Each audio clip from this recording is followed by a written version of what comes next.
there's some sorceries you still need to get. Hello, my fellow tarnished of magical nature, and indeed anyone who's interested in obtaining almighty power in the palm of your hands.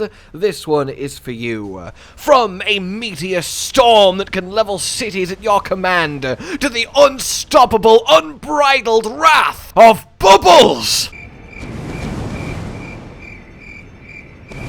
Today I bring you 5 more sorceries that are quite well hidden, that are very well worth getting your time, and 4 of the 5 are incredibly potent, powerful meta picks, both in PvE and PvP, so you're going to need them in your arsenal. So let's of course start with the one that's here because I think it's fun more than I think it's good, though it is a not bad spacing tool in PvP. I guess it's got that going for it. It is Oracular Bubbles, a low int but bit of arcane costing spell that admittedly has an incredible damage to FP ratio. You want to go down to the Seofa River well via the Limgrave entrance, and once you're at the bottom of the lift, get the grace and follow this path as you see me doing. Requires a little bit of parkour, nothing too tricky or long, ultimately resulting in a beetle to slay and a spell to claim. There's not a huge amount to discuss with this one. Again, it's here because I think it's fun and I want to show you guys it. It's okay.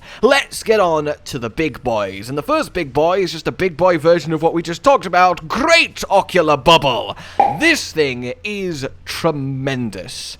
And how often do you get to say the word tremendous? This is a massively powerful, slow charge, slow drift through the air explosion that not only looks gorgeous, rivals the moon spells in terms of damage for a fraction of the cost. It really is something special and well worth the 18 arcane investment to have this at your command. It's also an incredible tool because it lets you delay it in the air. Once it's floated its maximum distance, it will just wait for ages to detonate, letting you stack up a load of damage before even engaging the fight. But even outside of that, it's just, I honestly, I think it might be the most damage to FP spell in the game. Definitely something you want to mess around with. So, you want to go to the Ancestor Woods in Nokron. From there, you want to, again, it's a little bit of a run and a bit of a parkour challenge. Well, definitely a challenge. I fell to my death quite a few times during this, and you slowly make your way down until eventually you get into kind of this almost hidden off middle platform area, and you want to just simply head into a cave where there will be yet another beetle for you to slay and a spell for you to claim, and thus the Great Bubble now belongs to you. Now we get to an incredibly effective ice spell that summons a storm all around you, essentially making it impossible for anything aggressive to exist near you without suffering greatly. This is the Zamor Ice Storm, and it can be charged, like actually every single spell on this list can be charged for more damage, longer cast time, or an extended cast time, so keep that in mind. But yeah, it's a really high amount of ticking damage. It lasts a while. Obviously, it's a huge area around you. It's just a very cool way to be like, I need some personal space right now, if you ever feel cornered by a load of enemies, assuming you can get the slow cast time off. It's also incredibly good at buying yourself a breather in PvP against heavy melee builds. In any case, you grab this in the mountaintops of giants. Once you finally make your way up the Great Lift, it's in the first ruins you will come across almost instantly. There's some more ruins. Head into them, and eventually right here, you will manage to grab the spell off a corpse that's just waiting to pass it on to you, and we will gladly accept. Now then, for the next and final and fourth, I should have said that probably in a different order, legendary sorcery.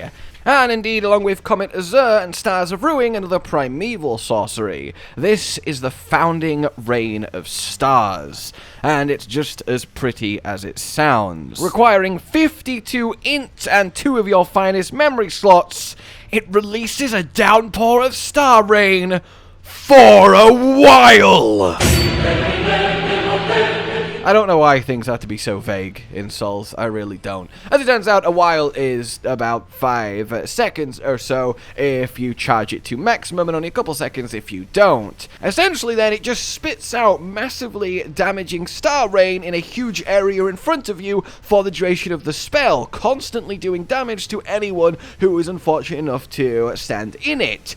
effectively similar to the Ice Storm, except this casts much quicker, and you can cast it while moving, and you can effectively spam it to stack up the downpours, and it really starts to become a problem for anyone you're facing. This is an especially good PvP spell because, again, it's really hard to exist next to a sorcerer build that is keeping well to their downpour of stars. So this is something you definitely need to get a hold of, and if you're ever facing a massive boss and can get this cloud right above them, well, that is going to help you massively at eating through their health. It's just an incredible sorcery, both thematically, visually, and how effective it is, and is one that should be in every single sorcerer's spellbook. Finally then, yes, the Meteors! This is an upgraded version of the Meteor spell you could find earlier in the game, and it is massively upgraded. In fact, those of you that have killed a maybe relevant boss might actually recognize this, because it is quite literally the same spell that gets cast against you in that fight, but I won't spoil it just in case. This then is the Meteorite of Astel, costing 55 int, and indeed using 2 memory slots. It is potently powerful, a huge scattergun of massively damaging meteors. It's an incredibly inaccurate spell, but if the enemy is either large enough or numerous enough, it will cleave through them effortlessly. Takes a lot of setup, you're gonna have to pick your moments, but look, just the sheer scale, the awe-inspiring power that just emanates from plunging your staff into the ground and conjuring an apocalyptic event cannot be passed up. This spell is pure fun, and you need to acquire it, and fortunately I'm here to tell you exactly how. You have to get to the Consecrated Snowfield, which is the secret area of the Mountaintop of Giants at the top left that eventually leads to the Halig Tree. In order to get there, you have to get the secret medallion to make the Great Lift of Rold take you to the Consecrated Snowfield. And to very condensely tell you how to get up there, step 1 is go to the village of the Albaneriacs under the mountain at the south of Liurnia, walk up from the Grace, attack a pot, roll into it, talk to the guy, exhaust his dialogue, he'll give you the first half. Then in the mountaintops themselves, eventually you will forge your way north to Castle Sol, the final boss of Castle Sol you need to defeat, and then past him up the stairs is the second half of the medallion. Then you go back to the Great Lift, swap to the secret medallion, and up it will take you, pass through a quick little dungeon with nothing too dangerous in, and welcome to the Snowfields. The map is here. Once you are there, it's quite a simple task in order to get to this spell. It's simply complete one of the dungeons over to the west of the zone. Initially it seems quite short, and you get to a door that you can't open, so you have to head underground, loop round, eventually head back up a couple ladders, ignoring the enemies or killing them as you please, opening the door for a shortcut, and then heading into the boss room. However, I will pause here to give you a chance to look away if you do not wish to know what boss is in here and just wish to know that this is the boss that drops it. I realize the spell name might be unfortunately a giveaway, but there's nothing really I can do about that. So, boss in 5,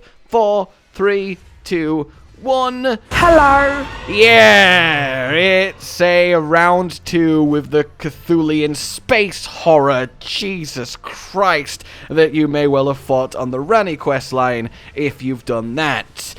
In any case, have a few agonizingly close defeats, eventually beat him, and the spell is yours. And as I showed with the dragon in the intro, yeah, it really is fun to use this thing against large enemies. It's not the most effective in PvP because it's fairly dodgeable, though the random spew nature of it does make it hard for anyone to get to you, and look, it's got 10 out of 10 intimidation factor at the very least. In any case, it's one of the most powerful spells in the game in terms of raw stats and sheer scale, so it's definitely something that you want to have access to for those few times it is massively useful. So there you go, guys, that's today's roundup of sorceries you really do need to get and their basic usefulness. A couple of these I think will be essentially in every both meta PV and PvP set of spells, so I really wanted to impart them to you all. There's still, however, a few more sorceries to get of note, and that will be coming soon in one more of these roundups, but until that point, please subscribe, hit the bell so you don't miss it, like if you have found this useful, and consider supporting the future of this channel on Patreon down below. It does keep us going, and it really does mean the world. Until we meet again, a goodbye. Josh, Cotton, and Hollow with the videos, dropping the humor like a hammer on your tippy toes, bringing entertainment on a daily arrangement to take our insanity and turn it into entertainment. Yes, I said entertainment twice, to reiterate that it is nice to look into your faces on a mostly daily basis when you let us in your homes to make the whole world a stage. Goodbye.